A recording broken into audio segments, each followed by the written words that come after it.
রুকসানা বিবি আমার মেয়ে হইলো মৃত্যু খেয়ে গেছে। ছেলে পেলা ছোট ছোট ছেলে পেলা থুয়ে গেছে। আমি নানি হইনু তো আমি আর সহ্য করতে পারি না। আর সেই কাঁচা বাড়িতে আমার ছেলে পেলের কিছু হয়নি। আমার মেয়ে কত রকম করে টাকা দিয়েছে আগে থেকে, তা আমার মেয়েকে টাকা দিলে না আমার মেয়ে মৃত্যু ছিল না, অন্যজনের অ্যাকাউন্টে টাকা ঢুকালছে। তা আমার মেয়ে আমার ছোট ছোট ছেলে পেলে আমি কতক্ষণ থাকবো, আর ছেলে পেলা কান্দনে থাকতে পারি না, নিজেও কাঁদছি। তো এটা কোনো আমি বিচার চাই। আমার ছেলে পেলে খুবই একটা দুঃখে আছে, সুখে নাই। আমার জামাই বাড়িতে থাকতে স্ত্রী মরে গেছে, টাকার জন্য আমার জামাইটা খাটতে দিয়েছে। এখন কিন্তু শোক পালন করে কি করবে, শোক পালন পূর্ণ করবে, টাকা পয়সা বাড়িতে নাই তো ঠিকই কাজে যাবে। তা আমি এখন বিচার চাই। আমি টাকা, হ্যাঁ আমার টাকা বিচার চাই আমি। কি অভিযোগ, কি হয়েছে? আমার মায়ের নামে আবাস যোজনার ঘরের নাম এসেছিল। তারপরে আমার মায়ের অ্যাকাউন্ট গিয়ে দেখি যে আমার মায়ের অ্যাকাউন্টে টাকা ঢুকে নেই। আমার মায়ের আইডি, আমার মায়ের নাম, বাবার নাম সব কিছু ঠিক ছিল। পরবর্তীতে জানতে পারি কি যে অ্যাকাউন্ট নাম্বার আর আধার নাম্বার ভুলবশত অন্যজনের অ্যাকাউন্টে টাকাটা ঢুকিয়ে দিয়েছে। অন্যজনের কি চেঞ্জ করা হয়েছে? আধার কার্ড নাম্বার আর ব্যাংকের বইয়ের অ্যাকাউন্ট নাম্বার। মানে তোমার মার চেঞ্জ করা হয়েছে? মার চেঞ্জ করা হয়েছে। আর বাকি সব ঠিক ছিল? বাকি সব ঠিক ছিল। কি ঠিক ছিল? রুকসানা বিবি মানে আমার মায়ের নাম ঠিক ছিল, আমার বাবার নাম ঠিক ছিল আলিম শেখ, একটা ওয়ার্ডও ভুল ছিল না। আমার আইডিও আমাদের ছিল। তার পাশে কি চেঞ্জ করা হয়েছে? আধার কার্ড নাম্বার, ব্যাংকের অ্যাকাউন্ট নাম্বার টাকা অন্য অ্যাকাউন্টে ঢুকিয়ে দিয়েছে। কি চাইছেন আপনারা? আমরা সরকারের কাছে তদন্ত চাইছি, তদন্ত করে আমাদের ন্যায্য টাকা আমাদের অ্যাকাউন্টে যেন দেওয়া হোক। লিখিত অভিযোগ করেছো? হ্যাঁ করেছি, থানায় করেছি, প্রধানকে দিয়েছি, সুপারিনটেন্ডেন্ট এসপিকে দিয়েছি, বিডিওকে দিয়েছি, ম্যাজিস্ট্রেটকে দিয়েছি। কবে জানতে পারলে এটা যে টাকা উধাও হয়ে গেছে? যখন 28 তারিখ টাকা রাত 12টার দিকে যখন ছাড়া হয় তখন আমরা জানতে পারি। আমাদের অ্যাকাউন্ট, আমার মায়ের অ্যাকাউন্ট নিয়ে গিয়েছিলাম, তো বলছে টাকা ঢুকেনি।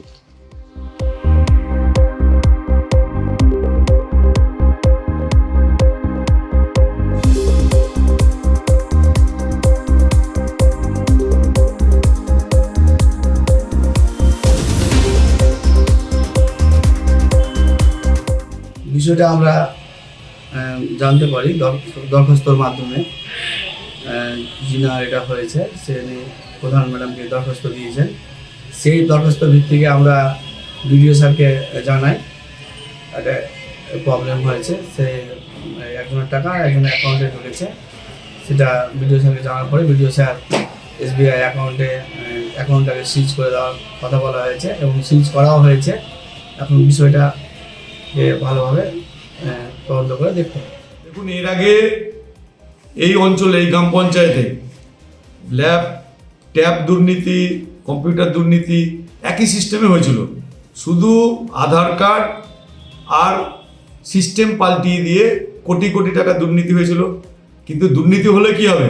সরকার তো তৃণমূলের, ওপর থেকে নিচ অব্দি কেউ যদি দুর্নীতি না করে, আলপিন থেকে এলিফ্যান্ট, তাহলে তৃণমূল কংগ্রেস করতে পারবে না। এবং তৃণমূলের নেতারা আমাদের কাছে স্বীকার করেছে যে আমাদের পার্টি চোর, বাটপার, রাহাজানি, ডাকাতি, এটা আমাদের পার্টি মানে এটা তারা স্বীকার করেছে, এখন স্বীকার করতে বাধ্যও হচ্ছে। সেই জন্য এই যে আবার দুর্নীতি হয়েছে আবাস যোজনায়, যে শুধুমাত্র আধার কার্ডের লিঙ্ক পরিবর্তন করে সাধারণ যারা মানুষ, যারা পাওয়ার যোগ্য, তারা পাচ্ছে না, এবং এটাতে এক শ্রেণীর আধিকারিক যুক্ত। এইবার কারা মানুষের কাছে কমপ্লেন করবে? সর্বোচ্চ নেতৃত্ব যে প্রশাসনের ডিএম, সে কারোর সঙ্গে দেখাই করে না, বিরোধী দলের নেতাদের ফোন ধরে না, এমপি এমএলএদের ফোন ধরে না, কারণ ওনার যে ব্যবস্থা, ওনার যে সরকারি বেতন, সেটা সম্পূর্ণ তৃণমূল যারা করে তাদের কাছ থেকে হয়, এটা ওনার ধারণা। বাদবাকি যে মালদার সমস্ত লোকের ট্যাক্সের টাকায় ওনার বেতন হয়, এটা উনি ভুলে গেছেন। স্বাভাবিকভাবে মানুষ ঠকতে ঠকতে এমন একটা জায়গাতে যাচ্ছে। আমাদের একটা চিন্তা হচ্ছে পশ্চিমবঙ্গ সহ মালদার, যে মানুষ যদি প্রশাসনিক ব্যবস্থা সবটা নিজেদের হাতে নিয়ে নেয়, তাহলে এই জাতীয় সরকারি আধিকারিক যারা আছেন কিংবা জনপ্রতিনিধি আছেন, তারা কোথায় যাবে?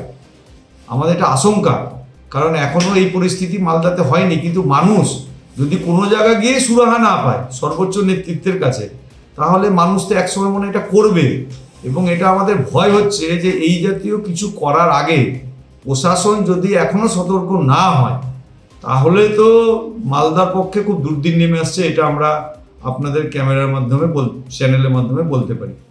আমি এখনও বলছি যে আর 1-1.5 মাস পরেই ভোট।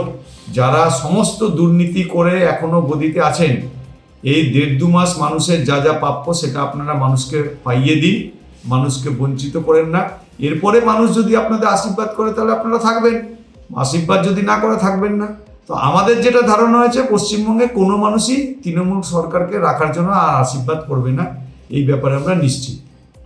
তার উত্তর দেওয়ার কোনো প্রয়োজন আছে বলে আমরা মনে করি না।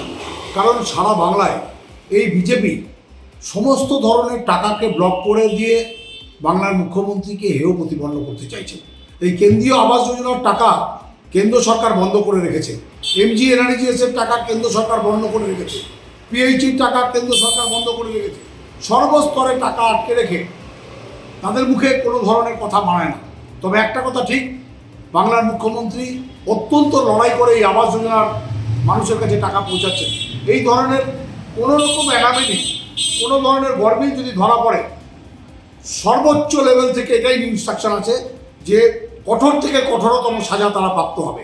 আমরা জানি না, আপনার কাছে শুনলাম। এই আমাদের দলের তরফ থেকে আমাদের অ্যারেস্ট আপিল থাকবে, যে কোনো মূল্যে এই ধরনের কোনো রকম করাপশান, কোনো রকম মানি স্কুইজের কোনো যদি অভিযোগ থাকে, সেটাকে খতিয়ে দেখে যে দোষী তাকে কঠোর থেকে কঠোরতম শাস্তির ব্যবস্থা করতে হবে।